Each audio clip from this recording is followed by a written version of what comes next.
们，大家好。在自由西藏学生运动台湾分部的组织下，来自台湾国立政治大学和台北艺术大学等学院的18名在校和毕业生，于7月10号抵达藏人行政中央所在地印度北部达兰萨拉，进行了为期3周的参访行程。为了进一步向台湾参访团的成员们提供更广、更全面的有关西藏局势和流亡藏人状况，活动组织者带领大家参访了藏人行政中央各部门和达兰萨拉各大非官方机构，接触官员和普通民众，进行了密切的交流互动。那么在今天的专访节目中，本台就请台湾参访团的成员，刘庭君，还有曾志林，与大家分享他们在达兰萨拉的3周参访行程中，对西藏局势现实处境和流亡藏人的体会。好，那么就请收听今天的专访节目。好，首先呢，我代表西藏之声向你们问声好，然后呢，谢谢你们接受我们采访。好，那么首先你们可否来一个做个自我介绍呢？好，我叫刘庭君，我是国立政治大学法律系3年级。然后我叫曾子琳，然后我现在我是辞掉工作，然后来达兰萨拉，然后回去是民宿的老板。然后听说你们这次共有18人过来，对吧？然后其中包括16名学生，已经跟2个带领的老师。那你们这次也是第一次来这里吗？对。之前是不是有什么想法要过来的这些想法有吗？我那时候会开始接触西藏议题，然后想来这边一开始是就是在网络上看到关于藏人自焚的消息，然后就有一个晚会的活动，我就在台湾就先去参加了，然后之后就开始关注西藏的议题，然后也在学校修了西藏议题相关的课程，了解了一些西藏的历史啊、文化啊之类的东西。那因为在研究到西藏的政治的时候，其实众说纷纭，有各种不同的东西，那你也很难去知道哪个是真的，或是哪一个可信度比较高。所以我来这边是抱着一种想要得到解答的心来这边，想要看看说究竟事实是什么。因为我在台湾很难接触到真正的藏人，那都是一些二手的资讯，可能是书，可能是老师，所以就希望来到这边可以真的听到藏人的想法。那这里呢，说一下其实就是主要是因为工作一段时间，然后想要就是有一个假期想要出来走走，然后因为觉得旅游不应该就只是单纯的旅游走马看花，所以就是有在网络上找一些类似工作营的营队，但是一直觉得好像没有适合的，然后刚好在脸书上有看到朋友转贴就是这个营队的消息，然后想说，因为之前也是因为那个对西藏议题没有很了解，只知道这个地方就是流亡政府在的这个地方，但其实实际上流亡政府怎么样在，因为这里毕竟不是西藏，算是算在印度的国家，那怎么样在别人的土地上做自己国家的事情，就是比较好奇这个部分，然后就跟朋友一起来参加这个营队，这样。那你们我就是再想问，就是那你们自己本身到了这里，然后跟之前的所见所闻，觉得最大的收获有哪些呢？我觉得，因为我是以一个比较政治的心来这边，就想要观察这边的政治的一些运作，还有藏人自己对他们政治运作的看法。那就是在台湾，其实我把研究重点放在藏人的民主制度的，就是民主的整个民主化的发展。那我那个时候是抱着一种你们没有很民主啊，你们都是听达赖喇嘛尊者的话，然后来自己觉得自己很民主这样在运作的。可我来到这边之后，一开始我也是这样觉得，那后来我发现说，就是其实不完全是这个样子，就是我们重新去思考说民主的价值是什么，还有为什么要有民主的时候，你会发现它事情在台湾变成是造成很多的对立，例如说台湾跟西藏一样，都是在争论独立或是统一，有类似这样的争论。那可是在台湾就是很尖锐的对立，可是在这边你会发现说，有达赖喇嘛他是一个意见领袖，他传达下来的概念，下面的人同意或不同意不重要，可是他们会去寻找一个共识。我觉得，例如说在这边中间道路，或者是偏向中间道路这样的一个路线，它是一种共识。大家心里面内心可能想着就是中间道路，或是想要独立，但他们找到一种共识，让他们可以和谐的在这片土地上，在这个仅有的小小的达兰萨拉，或是南印一些小小的地方，来成就他们自己对文化的保护，或是对于自己的藏人的一些，就是一个聚集在一起，好好过他们的社会生活这样子的方式。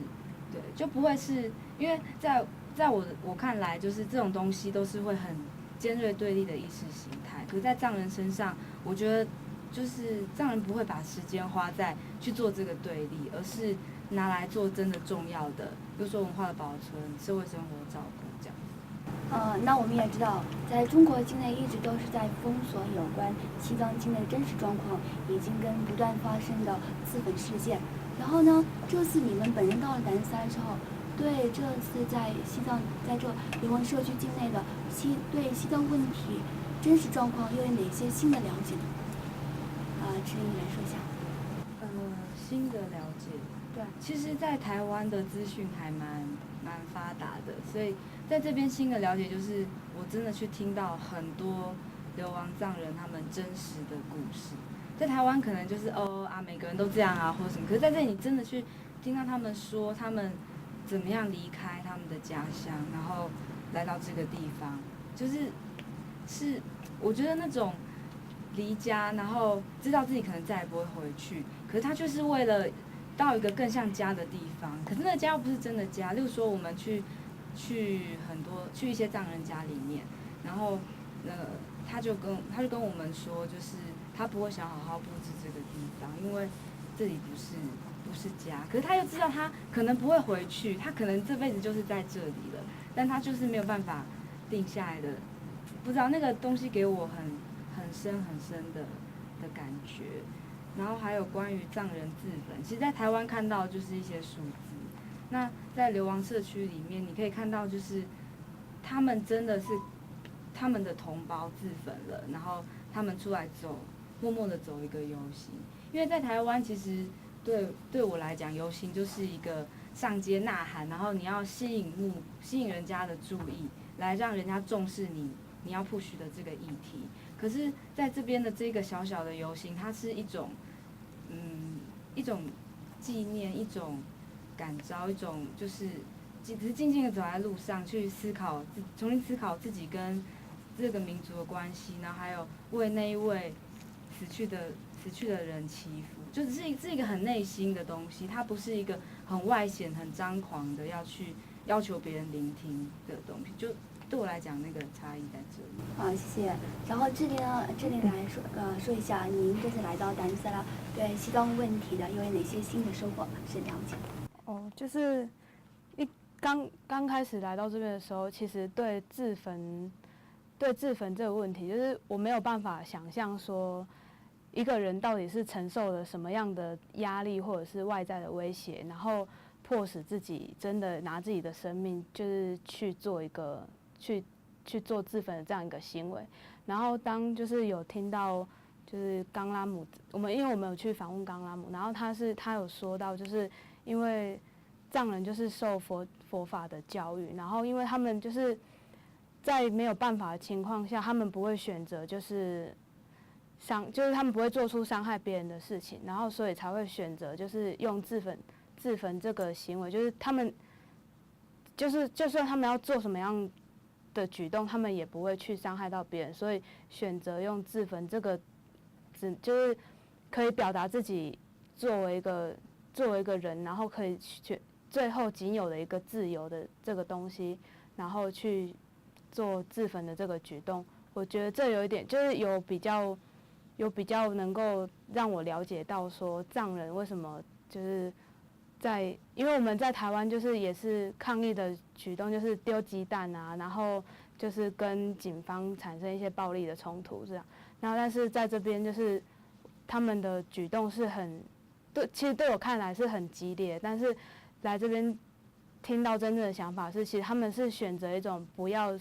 就是不要伤害别人，然后但是又可以强烈表达自己立场的一个，已经是没有办法的办法，这样对，这是比较深刻的印象。谢谢。那婷君有没有计划过这次回去之后，把来到这里的所见所闻跟自己所体会到的，就像你刚才之前所说的，你所体会到的跟你自己所了解到的，到了台湾之后，回去之后都有什么计划，做些新的准备呢？我现在一回去的话，因为我有申请学校的一个补助，所以有那个计划，就是我回去会要做一个发表。那当然就是好好的做这个发表这样。那之后，因为其实我本身就是会去参加街头的游行，所以就是之前就有参加西藏这边的。那再来就是我会就经过这一次看到藏人的就是自己的游行的启发之后，我觉得可能我会再去想更多的表达诉求的方式，就是比较静默的，比较关于自身的，然后不是那种不同种形式，我觉得我可能还要再思考一下这样。但当然，对于西藏议题的关注是不会停止的，而且会更加的觉得跟自己相关。因为之前就是远在台湾，然后为了人权，所以应该要支持你们。可是现在来这边不一样，因为我认识了你们，认识了很多的藏人。也不敢说真的认识，就是我知道了这些人在这个地方过这样的生活，他们的愿望是什么。我会觉得我更有动力，更能坚持，就是要去做这件事情。然后姐姐呢，能否谈一下你有什么计划呢？新计划？其实我在台湾有就是自己做一个独立刊物，然后就是第一期其实是针对一个我自己从小生长的地方一个渔村，做一个类似地方的历史，还有一些生活文化的一些，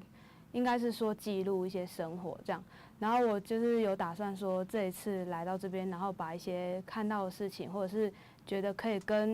在刊物里面发表的东西，我想应该是可以做一个专题，然后在刊物里面发表。然后就是除了让在地的居民他们知道说他们自己生活，就是我在渔村的生活之外，其实远在这个地方还有就是不一样的藏人，然后他们在为自己的土地、还有国家、还有一些文化做一些怎么样的保存，这样子。听众朋友们，我们今天的专访节目呢就到此结束，感谢大家的收听收看，我是主持人思任，我们下期同一时间再会，这是谢谢。